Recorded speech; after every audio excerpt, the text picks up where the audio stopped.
The season is here. Wow, that feels good to say. Out of the 11 years that we've been coming here, this is probably the quickest that the cameras have started popping off. Oh my God, it's him.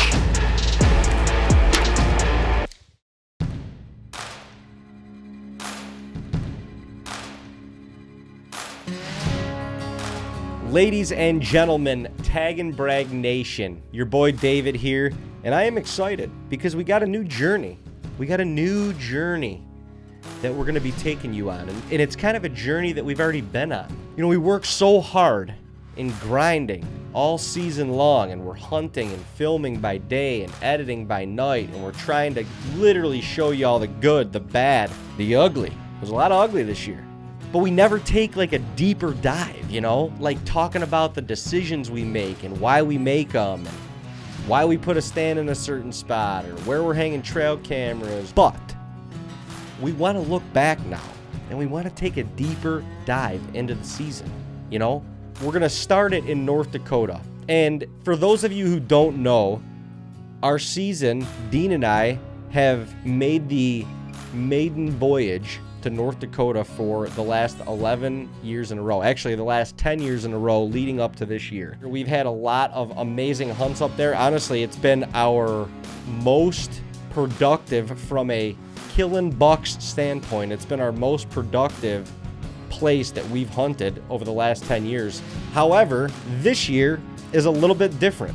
This year, Dino got married literally the week before I was planning on leaving to go out to North Dakota. So instead of getting married and filing for a very rapid divorce, he made the right decision and went on a little honeymoon. And then him and his wife Elena were gonna meet us out in North Dakota, but I'm heading up to North Dakota with my girlfriend Kelly, our dog Nellie, and Uncle Jay. Uncle Jay's coming along for the ride this year.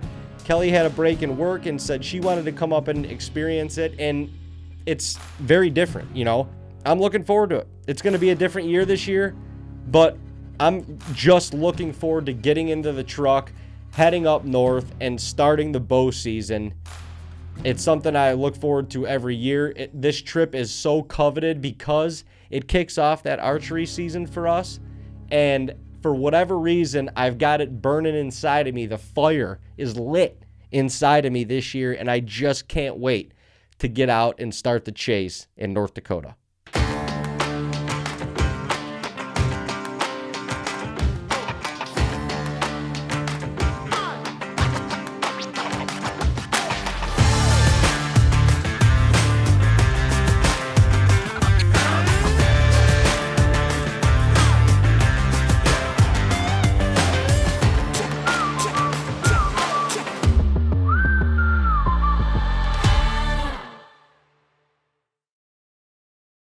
Well, this is it. Well, this is the first leg. We've got literally no room in here. The ladies are coming with us this trip. And we got to fit Uncle Jay somewhere back here too. So best of luck. I don't know if we can do it, but we're damn sure gonna try. North Dakota bound, baby.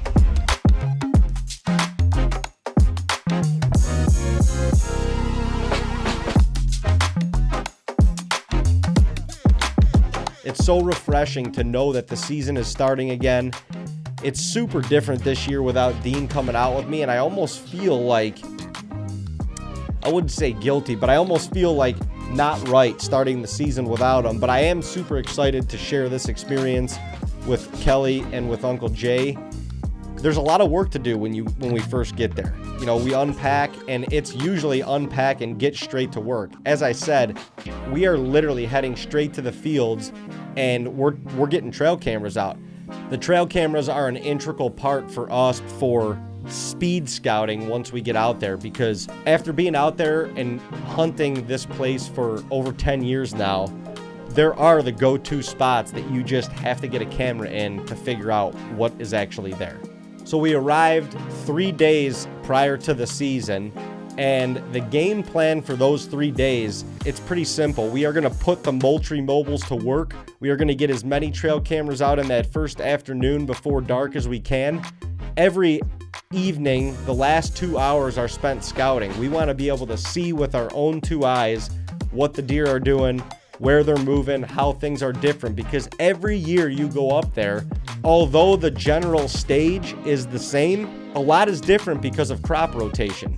Crops are in different spots, adjacent fields are different from what they were last year, and the deer are absolutely using the property differently because of that. So, although we know it, although we've hunted it before and we've got great experience, every year is, to some degree, starting with a blank sheet of paper and learning how the deer are moving based on the crops. The trail cameras help us do that in a great way. Scouting with our own 2 eyes helps us do that in the evenings and first thing in the morning. And we are going to utilize the trail cameras to tell us where to hang the first couple stands so that we can get ready for opening day. We are day 2.5 here in North Dakota. Had a good couple days, got 8 Moultrie mobiles set, and they're already getting photos, already getting good photos, sending us great intel. Probably out of the 11 years that we've been coming here, this is probably the quickest that the cameras have started popping off. So today we got a little bit of more work cut out for us. We got to go hang a couple XOPs. Got to maybe make sure a ground attack is ready to roll. It's opening day eve here in Nodak. Sun's shining, birds are chirping. It's a hell of a good day. Going in to hang the first XOP of the trip. Pretty excited. Got to get in the headspace. This is badass. One of my favorite spots in America. Just got this XOP hung up. We gotta go hang another one, baby. We're on a roll. We are on a roll. Good vibes, good energy, all good friggin' things here in Nodak on opening day eve. Let's get it. We've been in this tree. This is not a bad. Yeah, might have to prune a little bit of that, maybe this, just to be able to see down there. But, I mean, they'll come down this line. They'll also come from that little point and just in the saddle. XOP number 2 is going up in the tree. They make these things so easy to hang, it's awesome. And we got a perfect windy day, so our noise is masked, our scent should dissipate when we get out of here. And opening day eve, we're gonna have a couple solid spots hung up. This is a good treat. So after the first couple days of scouting, I honestly felt very prepared at this point. We had gotten everything done off of our checklist in a very efficient manner. We've got trail cameras out. We've already got good bucks that are showing up on them, and we feel really, really good going into opening day. You know, even though we have hunted this area for the last 10 years, it's so important to scout year after year. You continue that kind of Rolodex and that notebook in your head. But specifically out in North Dakota, we're hunting 1,000 acres almost like we would break down and hunt 100 acres in New York. That's how different it is. So everything is so much more amplified and bigger out there and vast. And the deer movement kind of correlates. You know, they can go a long way in a shorter period of time than you think. When we start scouting anywhere, it doesn't have to just be in North Dakota, but you're basically looking for 3 main things: food, water, and cover. And despite the vast and open terrain out in North Dakota, there's an abundance of all of those for the deer. It's called the pothole region for a reason. There are lakes and ponds all throughout this part of North Dakota specifically that we hunt, and that provides a lot for the deer. Obviously, all those lakes and ponds provide water for the deer, but surrounding that water are cattail sloughs. It seems like they're walking through a wall when they walk in and out of these cattail sloughs. So being strategic on where we start our scouting missions It's where can we find the greenest beans that meet the biggest chunks of cover. And that cover could range from cornfields or the cattail sloughs that surround all of these lakes and ponds throughout this part of North Dakota. So heading into opening day, we're fired up. We've got 2 amazing stands hung, and Uncle Jay and I are basically like, flip a coin, we'll go to either one of them. The funny thing about North Dakota is you've got to be willing to take what North Dakota gives you. And just when you think you've got a perfect plan for opening day, you wake up in the morning, you open that Moultrie mobile app, and North Dakota's got another plan for you. Well, we thought we were only going to hang 2 stands for today, but we're on our way to hang the 4th. But for good reason. We had a buck show up this morning in daylight at an outlier spot, literally the last trail camera spot we hung this early in the season when one gets daylight active, especially in the morning. In all likelihood, he's not very far away. And in all likelihood, there's a good chance you could see him in the afternoon in daylight because of that. So do what the trail cameras are telling you you should be doing. And that's what we're doing.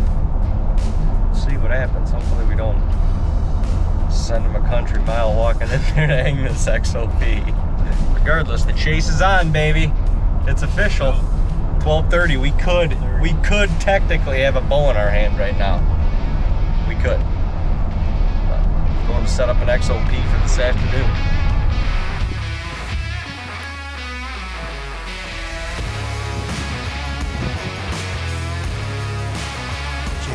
Banging out public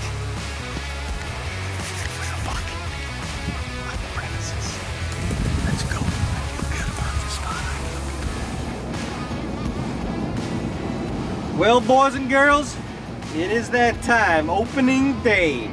I am fired up, even though it's 88 degrees right now, which is insane. Probably one of our hotter opening days that we've ever started up here in North Dakota.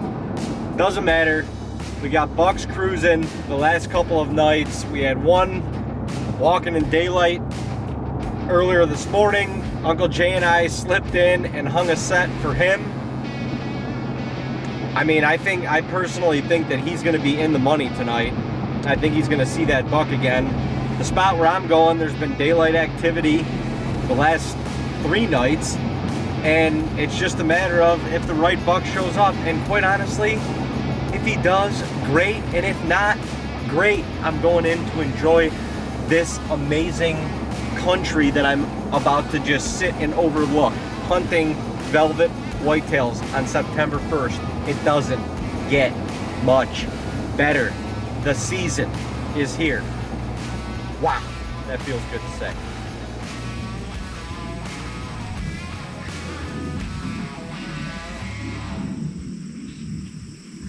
Well, now things have settled down a little bit. I got in, literally got all set up. Everything the way I wanted it, turn around. And there's a doe up on the knoll. About 60 yards just feeding. And then I had a yearling behind me come right up underneath the tree. Hopefully it's a sign of more to come. We got a little layer of clouds, which has been helping a ton take off the edge of the heat. It's very tolerable. I hope we're only so lucky tomorrow and Sunday because it's supposed to be in the mid to high 90s. Brutal. Got an 8-point in here that is on the hit list. Was on camera in daylight this morning. Davey and I snuck in here and hung this set. Badass little set. 20 minutes in and out. I can tell you with this XOP, I'm in. You could climb. You could take your packet in with you, set up in the same amount of time as a climber, without a doubt. And it's more stable. And you could leave it overnight and not have to climb back up. It's a badass setup. Rigged, rocked and up. Let's go.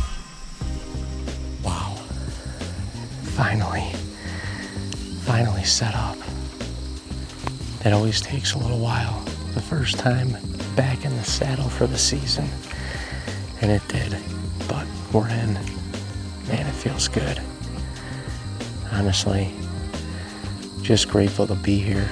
I've been fortunate enough to open up the season in this very spot multiple different times over the last 11 years, and it's one of my favorite spots to hunt, especially this early season time, and with everything full, lush green beans still back here. I've got a lot of confidence that within the next week this spot will prevail. It'll just be about being here and playing our cards right, so you never know. Tonight could kick it off.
That buck that had my heart jumping.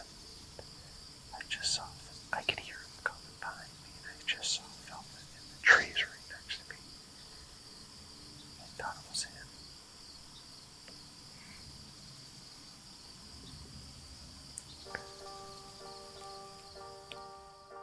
As soon as I saw that deer, my heart was pounding. My heart was pounding. I thought it was the buck that I was after.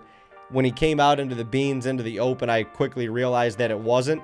But to have a deer like that so close, night one, kicked off the North Dakota trip perfect for me.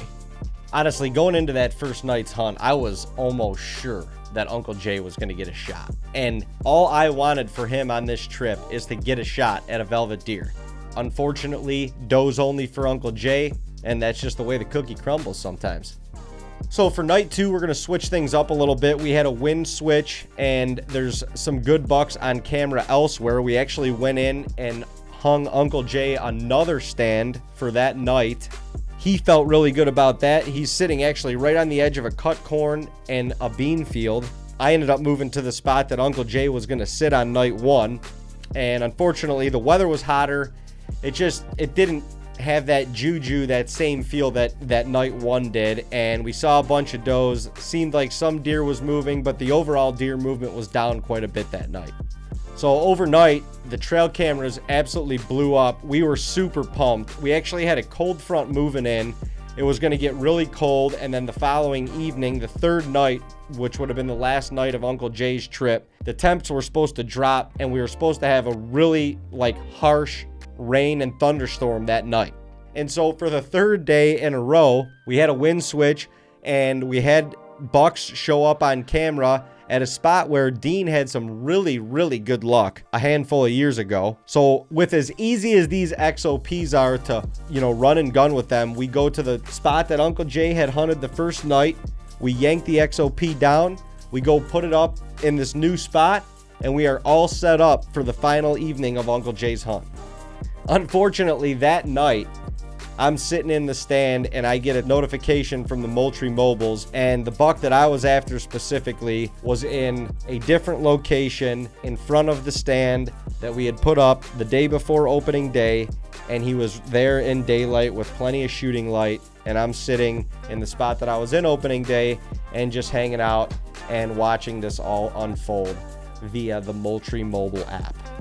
Uncle Jay had an encounter with deer right at last light that night, but it was kind of weird. Like, it felt like we were kind of a step behind the deer for the first 3 days of the actual season, where the 3 days leading up to the season, we felt like we were the most prepared that we've ever been. And I honestly don't really know why. If we would have stuck to our guns, I guess, from the first night and the plan of the first night, Uncle Jay or myself may have been able to have a shot at that deer that showed up in daylight, but it just, we were using the knowledge that we've collected over the last 10 years in North Dakota, how we've had success before, and I don't know that I would have done anything different. Hindsight's 2020. This deer shows up in a place that he's never showed up on trail camera before in daylight, on a random night, and we've got a beautiful buck that is really close to daylight that Uncle Jay was chasing once again. I don't know that I would have changed anything in that scenario. It's just the luck of the draw. It's how hunting goes sometimes, and unfortunately, it didn't swing in our direction. So now Uncle Jay's hunt is over with. He's leaving. Dino's coming in. We've kind of got the stage set at this point. The game plan going in, Dean did not have much time once he got to North Dakota to basically get changed, showered up, and get into the tree. So he's headed to a close spot. I'm going back to the spot where the buck that we called Delante showed the night before in daylight. I'm going to see if I can give it a go. And unfortunately, the overall deer movement was down quite a bit that night. And so I'm losing camera light. I'm kind of looking through my peep and stuff like that, looking at my sights just to make sure that I can still make an ethical shot if provided the opportunity. And it's getting down to that last couple minutes, so I just fired up the cameras and started doing an interview. Figured if anything happened after that, it would be what it is. And literally right in the middle of the interview, I look up and here he comes. Well, that's not normal for North Dakota, but I think I'm about to get skunked 2 nights in a row.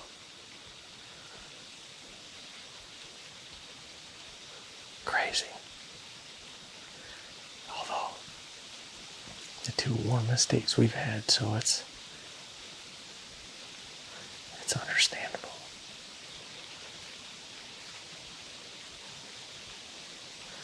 Things should really get over here. Oh my God, it's him.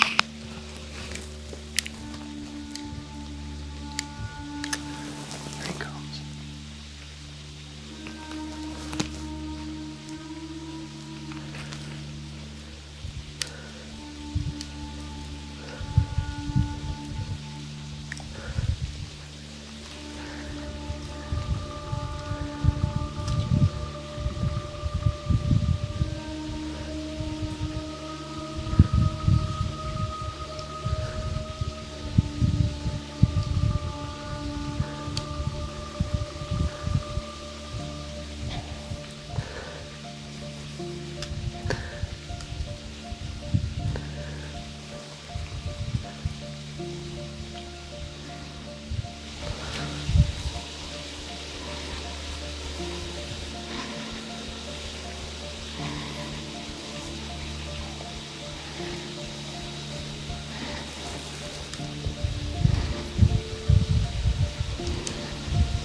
Oh man, I watched that encounter back, and I mean, you can hear my heart thumping in my mic. You can feel the intensity of that moment, and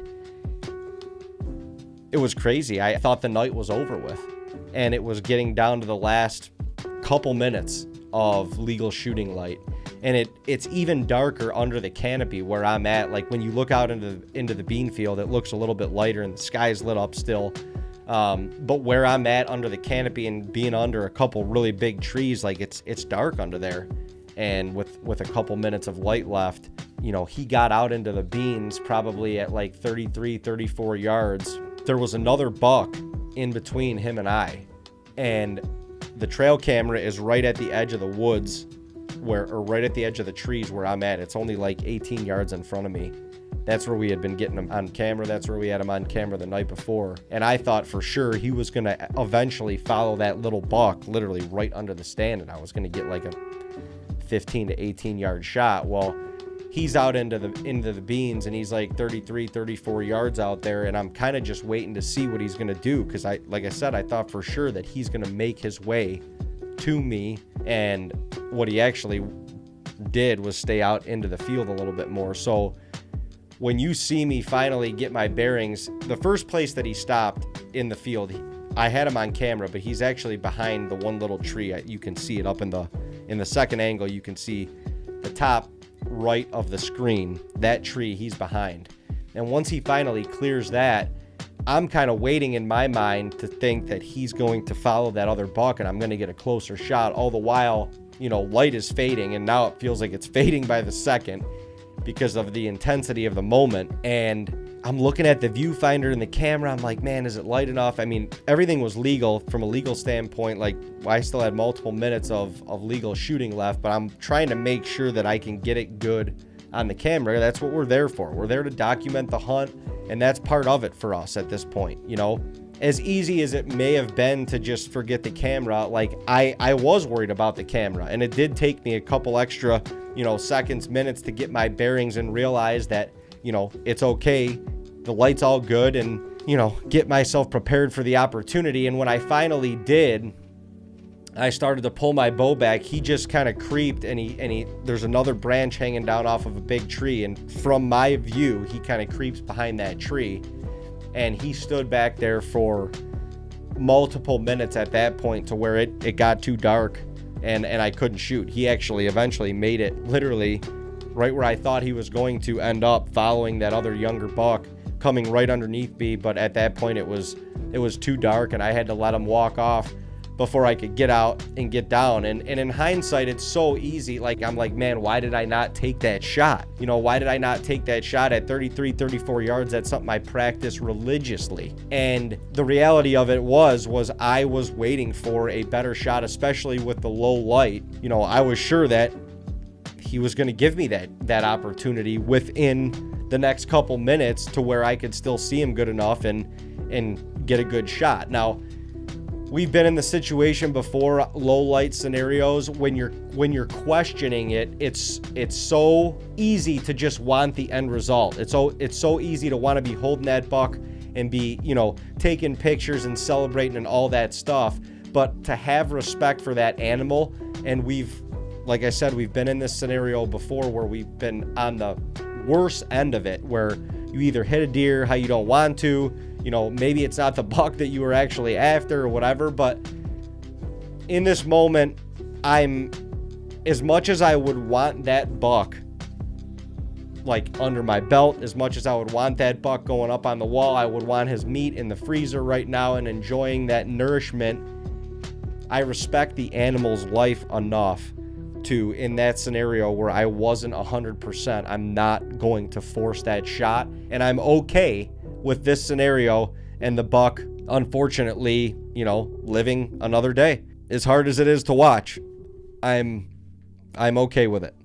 So I get back, the weather's changing. It feels good to have Dean back in North Dakota. His wife Elaine is up there with us. The four of us get to enjoy this together. There's finally colder weather coming in. It feels like we're getting closer and closer, and the anticipation is now climbing back up for the trip. that next evening, or going into that next evening, we had high anticipation, but unfortunately it was pretty windy. It was a lot windier than the weather was calling for. The cold front was blowing in a little bit harder than expected. And even though we both saw a good amount of deer, Dean was the only one. He saw a decent 8-point, and that was it. And now we're down to Dean's last day. You know, it's so crazy, like I said, how fast this trip goes by, how literally every hour matters, every day matters, and you can't take for granted any of the daylight hours that you have, even though it feels like a little bit more lax because we're only hunting evenings this time of year. You're still preparing all throughout the day, whether you're scouting in the morning, shooting your bow midday, maybe hanging a stand, maybe shuffling a camera, making moves literally by the hour to try and get yourself to collide with one of those mature, beautiful North Dakota bucks. And the trip is winding down. Dino and I decide to go double up like Uncle Jay and I should have been doing on opening day, like we should have been doing on the third day of the season, and we may already have something under the belt for the trip. But Dino and I are going to go do that now. We are going to go ride it out together on the same piece of property, 2 different ends of the property. We're trying to create the mojo. Hopefully, one of us will cross paths with a buck that we nicknamed Delonte. Ladies and gentlemen, we are in. We are in. We are feeling great. The energy is next level because Dino's up here with me. Call it a blessing, call it just cross-mogination. Really call it whatever you want to call it. It feels good to me. And that's really all I care about currently. The changes in weather have been next level. We were in here yesterday, could barely hang on to the tree. The deer were super skittish, although I did see a good amount of deer. But I didn't see him. He was not on camera last night either, any of our cameras up here. So, we're just kind of riding it out, to be honest. It's dead still. Not literally, not a wind ripple at all. I don't know. Tough for me not to come back to this tree and hunt it out. It's the 3rd sit that I've had in a row here. I'm just trying to stay in the moment and stay where my feet are, to be honest. I'm not really thinking about tomorrow. I'm not hunting for tomorrow. And I told Dean the same thing earlier, like, he was debating on going here or one other spot. I'm like, dude, like we can't hunt for tomorrow. He's worried about messing it up for me or whatever. I'm like, dude, we got one night together left. And let's just go where we want and let the rest take care of itself. And if it's our time, it's our time. So that's what we're doing. I'm excited to be here. And yeah, it's an amazing place. Like, for some reason, I've connected with this place even more, and it's probably because Kelly's up here with me. Uncle Jay was here for a while. Dean and Elena are now here. Like, more people in my circle are getting to experience this place and the values that it's brought me, and it's connected me even more with it, to be honest. So, it was a long rant, but my feelings are pouring out of me right now, and I'm in them. I'm in my feelings. But I will enjoy this thoroughly, because this, out of any night, is the evening that you just look forward to. Calm, quiet. We are still in the cold front. I'm gonna suit up a little bit here shortly, but yeah, these are the nights that you look forward to. So we gonna sit tight and have a blast while it lasts. Let's go, baby. Let's go. All right, ladies and gents. I couldn't have asked for a better night. I love it when it's this calm out here. It's just so peaceful. You can hear the geese roosted in the cut wheat, and I don't know, you can just hear the vastness of this countryside. No human noises, just vast countryside. I love it. I only got about 10 minutes till sunset, so we got about 40 minutes. 40 minutes left to hunt on my final hunt of this trip. I never rule out coming back. So we're just gonna play out the season, see what happens here in the last 45 minutes. But blessed to be out here. Couldn't ask for a better evening on the final sit for me. I saw mom and a couple babies a little while ago. They were just, looked like they just got up, cruising around in the beans, feeding. That's been it so far. Waiting for big country.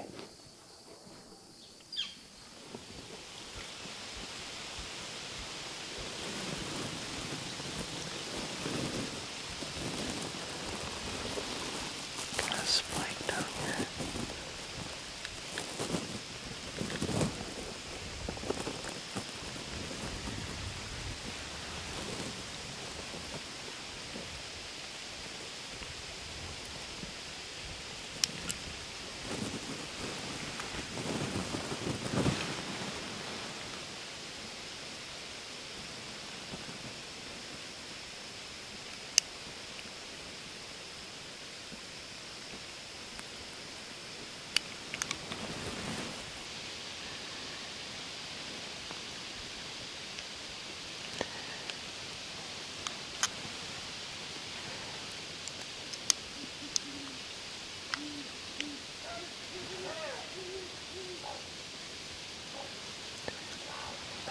Just came down here.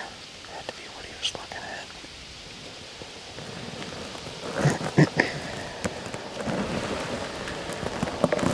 Oh, we only got a few more minutes of camera line. I still got these 3 deer below me, but big man is a no-show. It's so weird. I'm just wondering where this deer went. He was so consistent on two of these cameras over here on this property, and he's kind of caught it on us.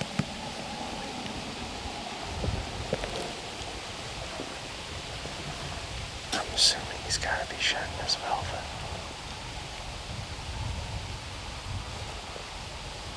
And he's just hunkered down in a thicket somewhere, doing his thing.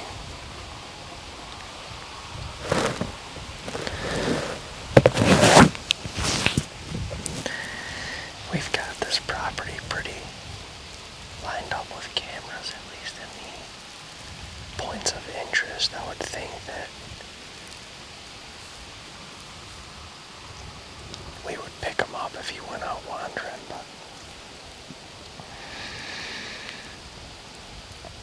I don't know. Well, unfortunately, the mojo did not cross Mojonate, and it was a little bit of a slow night for Dino and I on that last night. And unfortunately, Dino's North Dakota trip has come to a close. We've got one more night. The weather seemed to be perfect. The weather seemed to be the most perfect that it was, and my wind was the most perfect for this specific spot as it was all trip. So I felt awesome about it going into it. Unfortunately, the night was pretty slow until right at dark, and then I had deer bombard me right at dark. I caught a glimpse of Delonte literally 18 yards behind me, walking the edge of the beans for a split second, right at last light. I didn't even have time to swing the camera around, grab my bow, nothing. He came from a complete opposite direction that I thought he was going to come from. Came right up through my wind.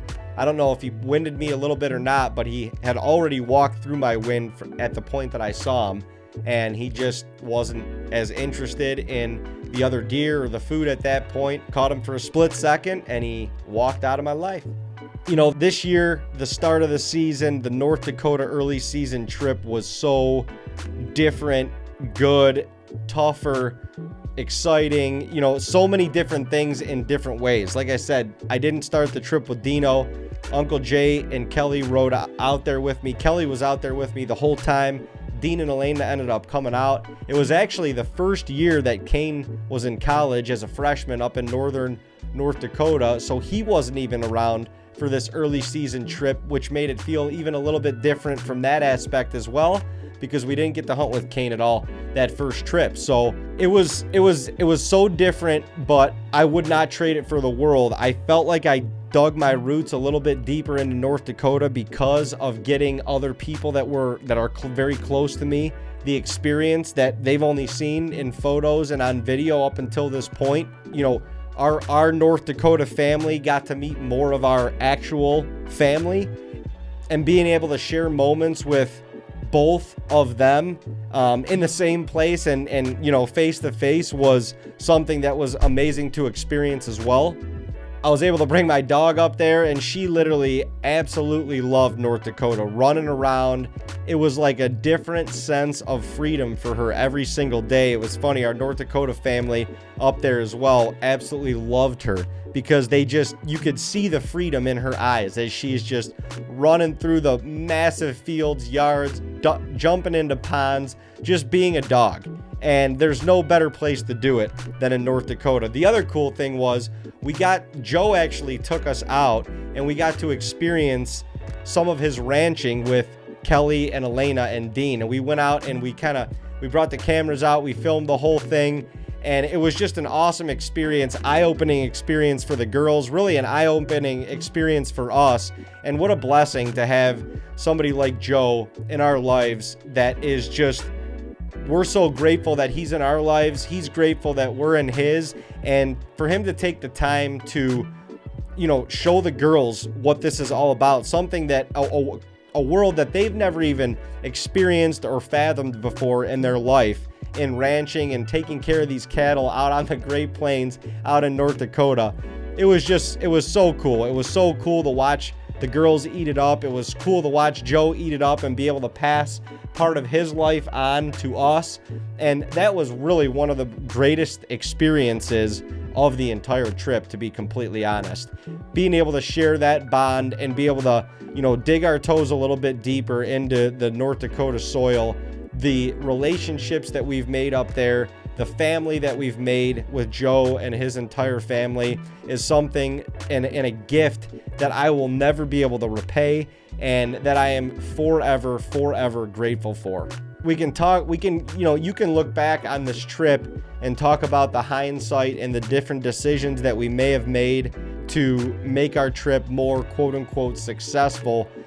I mean, you look back on opening day, I had a beautiful opportunity at that 9 point. I would have done the exact same thing now as I did then. Let that deer walk. In another year or two, he's going to be an awesome deer. And those are my personal goals and my personal aspirations. If to somebody else that's a great buck and they could have had an awesome shot and set themselves up perfectly to be tagged out on opening day. And you look at the trip, and there was a couple periods or a couple hunts where, if we would have been there, maybe we would have had a tag filled, and we weren't. And we made moves based on the trail cameras.